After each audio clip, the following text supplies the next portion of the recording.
ব্যবসার জগতে শুধু টিকে থাকলেই তো চলে না, জিততেও হয়। কিন্তু কখনো কি ভেবে দেখেছেন কিভাবে কিছু ব্র্যান্ড বাকিদের পেছনে ফেলে তরতর করে এগিয়ে যায়? এর পেছনে কিন্তু একটা দারুণ কৌশল কাজ করে। এই বিশ্লেষণে আমরা সেই গোপন কৌশলগুলোই এক এক করে দেখব। চলুন তাহলে শুরু করা যাক। এই প্রশ্নটা কিন্তু কম বেশি সব ব্যবসায়ীর মনেই ঘুরপাক খায়। বাজারে এত প্রতিযোগিতার মধ্যে কেন হাতে গোনা কয়েকটি ব্র্যান্ড একদম শীর্ষে চলে যায় আর বাকিরা শুধু টিকে থাকার লড়াই করে? এর পেছনে রহস্যটা কি? শুধুই কি ভাগ্য, নাকি এর চেয়েও গভীর কোনো কারণ আছে? আসল উত্তরটা হলো, এখানে ভাগ্যের কোনো খেলা নেই। পুরো খেলাটাই হলো বুদ্ধিমত্তার। মানে সঠিক সময়ে সঠিক তথ্য ব্যবহার করে যে ঠিক সিদ্ধান্তটা নিতে পারে সেই কিন্তু এগিয়ে যায়। আর এখানেই আসে প্রতিযোগিতামূলক বিশ্লেষণের আসল শক্তি। এটা ভাগ্যকে একটা নিখুঁত কৌশলে পরিণত করার একটা প্রক্রিয়া। আচ্ছা, তাহলে চলুন একদম গোড়া থেকে শুরু করা যাক। এই যে প্রতিযোগিতামূলক বিশ্লেষণ বা কম্পিটিটিভ অ্যানালাইসিস শব্দটা আমরা প্রায়ই শুনি, কিন্তু এটা আসলে কি, আর কেনই বা এটাকে যে কোনো ব্যবসার জন্য একটা অপরিহার্য হাতিয়ার বলা হয়? খুব সহজ করে বললে, এটা হলো আপনার প্রতিযোগীদের শক্তি, দুর্বলতা আর তাদের সব কৌশলকে একেবারে খুঁটিয়ে দেখা। তবে উদ্দেশ্য কিন্তু মোটেও তাদের নকল করা নয়, বরং তাদের সাফল্য আর ব্যর্থতা থেকে শিক্ষা নিয়ে নিজের কৌশলটাকে আরও ধারালো করে তোলা। ব্যাপারটা অনেকটা দাবা খেলার মতো। প্রতিপক্ষের পরের চালটা বোঝার চেষ্টা করা, যাতে সবসময় কয়েক ধাপ এগিয়ে থাকা যায়। আর ঠিক এই কারণে প্রতিযোগিতামূলক বিশ্লেষণকে ব্যবসার একটা গোপন অস্ত্র বলা হয়। এটা শুধু বাজার সম্পর্কে সচেতনই করে না, বরং এমন সব নতুন সুযোগ খুঁজে বের করে দেয় যা হয়তো চোখেই পড়েনি। সাথে ঝুঁকি কমায়, নতুন আইডিয়ার জন্ম দেয়। এক কথায়, ব্যবসাকে এগিয়ে নেয়ার জন্য এটা একটা কমপ্লিট টুলকিট। তো আমাদের টুলকিটের প্রথম টুলটার নাম হল কন্টেন্ট কম্পাস। আজকের ডিজিটাল যুগে দর্শকের মনোযোগ ধরে রাখাই কিন্তু সবচেয়ে বড় চ্যালেঞ্জ। চলুন দেখি এই কম্পাসটা আমাদের কিভাবে সেই যুদ্ধে জিততে সাহায্য করতে পারে। কাজটা করা যায় খুব সহজ 4টা ধাপে। প্রথমে দেখতে হবে প্রতিযোগীরা কোন কোন বিষয়ে সার্চ রেজাল্টে রাজত্ব করছে। এরপর তাদেরটা তো দেখলেন, এবার গবেষণা করতে হবে যে আপনার দর্শকরা আসলে কি জানতে চায়। যখন এই দুটোর মধ্যে একটা ফাঁক বা গ্যাপ খুঁজে পাওয়া যাবে, মানে এমন টপিক যেটা নিয়ে মানুষ জানতে চায় কিন্তু আপনার কম্পিটিটররা ভালো করে বলছে না, ব্যাস ওটাই আপনার সুযোগ। সেই বিষয়ে আরও ভালো কন্টেন্ট তৈরি করলেই কিন্তু দর্শকের মনোযোগ আপনার দিকে চলে আসবে। এই কথাটা কিন্তু দারুণ। গ্রাহকদের মতামত, হোক সেটা ভালো বা খারাপ, আসলে এক একটা সোনার খনির মতো। তাদের প্রতিটি মন্তব্য আর সমালোচনা থেকেই বোঝা যায় যে কন্টেন্টের ঠিক কিসের অভাব আছে, আর দর্শকরা এমন কোন উত্তরগুলো খুঁজছে যা প্রতিযোগীরা হয়তো দিতেই পারছে না। আচ্ছা, কন্টেন্টের পর এবার আসা যাক আরেকটা ইন্টারেস্টিং টুলে, প্রাইসিং প্লেবুক। একটা পণ্যের দাম ঠিক করা কিন্তু শুধু যোগ বিয়োগের অঙ্ক না, এর পেছনে আছে গভীর মনোবিজ্ঞান। আর এই সাইকোলজি বুঝতে পারলে ছোট্ট পরিবর্তন এনেও বিক্রির উপর বিশাল প্রভাব ফেলা সম্ভব। ইয়েল আর সিঙ্গাপুর ম্যানেজমেন্ট ইউনিভার্সিটির একটা দারুণ গবেষণা আছে এটা নিয়ে। গবেষকরা দুটো প্রায় একই রকম চুইংগাম পাশাপাশি রেখেছিলেন। যখন দুটোর দাম একই ছিল তখন মাত্র 46% মানুষ ওটা কিনতে আগ্রহ দেখায়। কিন্তু যেই মুহূর্তে তারা দামের মধ্যে সামান্য একটু পার্থক্য করে দিলেন, কেনার আগ্রহ এক লাফে বেড়ে 77% হয়ে গেল।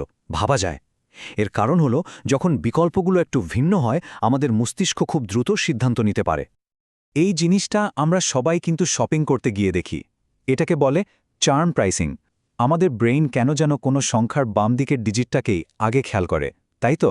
$4.99কে $5 চেয়ে অনেক সস্তা মনে হয়, যদিও পার্থক্যটা খুবই সামান্য। এই ছোট মনস্তাত্ত্বিক কৌশলটা বিক্রির ওপর যে কি বিশাল প্রভাব ফেলে তা অবিশ্বাস্য। আরেকটা মজার সাইকোলজিক্যাল ট্রিক হলো ডিকয় এফেক্ট। এখানে একটা তৃতীয়, কম আকর্ষণীয় অপশন যোগ করা হয়, শুধু এই কারণে যাতে মানুষ আপনার পছন্দের অপশনটাকেই বেছে নেয়। চলুন একটা উদাহরণ দিয়ে ব্যাপারটা পরিষ্কার করা যাক। ধরুন 3টি হট সস আছে। লক্ষ্য হল সবচেয়ে দামি স্পেশাল রেসিপি সসটা বিক্রি করা। এখন মজাটা দেখুন, মাঝখানের রেড হট সস আর স্পেশাল রেসিপি সসের দাম একই, $7। মাঝখানের রেড হট সসটাই হলো আমাদের ডিকয় বা টোপ। ক্রেতা তখন কি ভাববে? আরে, একই দামে তো একটা সাধারণ সসের চেয়ে স্পেশাল সস কেনাই বেশি লাভজনক। ব্যাস, কাজ হয়ে গেল। প্রাইসিং তো গেল, এবার আসি আমাদের 3 নম্বর টুলে। এটার নাম ডিজিটাল শেলফ। অনলাইনে একটা পণ্যের সাফল্য কিন্তু শুধু তার দামের উপর নির্ভর করে না। পণ্যটাকে কিভাবে দেখানো হচ্ছে, মানে তার ছবি, বর্ণনা, রিভিউ, এই সব কিছুই ভীষণ জরুরি। একটা ডেটা দেখলে অবাক হতে হয়। একটা পণ্যের ডিজিটাল শেলফ মানে তার অনলাইন প্রেজেন্টেশন যদি ঠিকঠাক অপটিমাইজ করা যায় তাহলে তার বিক্রির হার 27% পর্যন্ত বেড়ে যেতে পারে। 27%!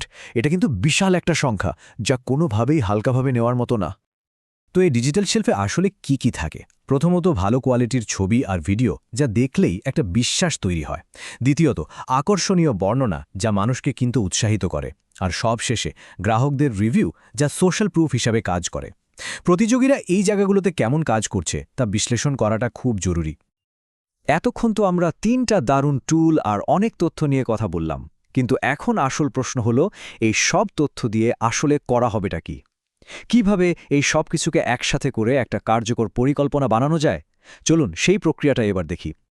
এইসব হাবিজাবি তথ্যকে গুছিয়ে আনার জন্য SWOT অ্যানালাইসিসের মতো সহজ আর কাজের জিনিস খুব কমই আছে। এটা আপনার সব পর্যবেক্ষণকে 4টা ভাগে সাজাতে সাহায্য করে। স্ট্রেংথস মানে শক্তি, উইকনেসেস মানে দুর্বলতা, অপরচুনিটিজ মানে সুযোগ, আর থ্রেটস মানে হুমকি। এতে করে পুরো চিত্রটা খুব পরিষ্কার হয়ে যায়। যেমন ধরুন, এই কাল্পনিক কফি শপটার দাম বেশ ভালো, এটা তার স্ট্রেংথ। কিন্তু উইকনেস কি? ইনস্টাগ্রামে ফলোয়ার কম। এখন মজাটা দেখুন, এই দুর্বলতাটাকেই কিন্তু সুযোগে পাল্টে ফেলা যায়। কিভাবে? ইনস্টাগ্রামে কমিউনিটি ইভেন্ট প্রচার করে নতুন গ্রাহক আনা যেতে পারে। এভাবেই একটা দুর্বলতা নতুন সুযোগ তৈরি করে দিতে পারে। তার মানে মূল ব্যাপারটা হলো, এই অ্যানালাইসিসটা শুধু কিছু তথ্য সাজিয়ে রাখা না, এটা আসলে ভবিষ্যতের জন্য একটা পরিষ্কার রোডম্যাপ তৈরি করে দেয়। এটা চোখে আঙুল দিয়ে দেখিয়ে দেয় কোথায় শক্তি কাজে লাগাতে হবে, কোথায় সাবধান হতে হবে, আর কোন সুযোগটা কোনোভাবেই হাতছাড়া করা যাবে না। তো পুরো টুলকিটটাই এখন আমাদের হাতে। আমরা দেখলাম কিভাবে কন্টেন্ট, প্রাইসিং আর ডিজিটাল শেলফ বিশ্লেষণ করে বিজয়ী হওয়ার কৌশল বানানো যায়। এখন আসল প্রশ্ন হলো, এই গোপন অস্ত্রগুলো ব্যবহার করে প্রথম চালটা কি হবে? ভাবুন, বিশ্লেষণ করুন আর প্রতিযোগীদের ছাড়িয়ে যাওয়ার এই যাত্রাটা শুরু করে দিন।